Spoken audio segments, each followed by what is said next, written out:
Starting tonight and throughout the weekend, you can experience Japanese culture through performances and activities right here in Springfield.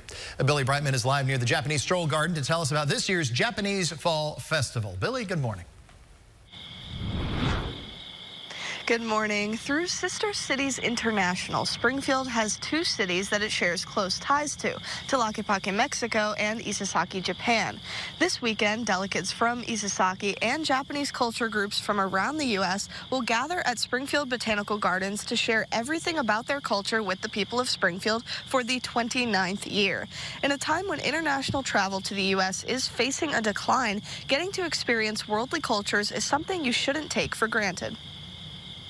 Governments can make things so divisive, and we exist to provide unity within diversity, and we truly wholeheartedly believe that if you understand culture and you understand people and you have an opportunity to get to know them, have a meal with them, talk to them, learn from them, there will be peace through people. And that's ultimately our vision, is to create opportunities where people can do that and live in peace together.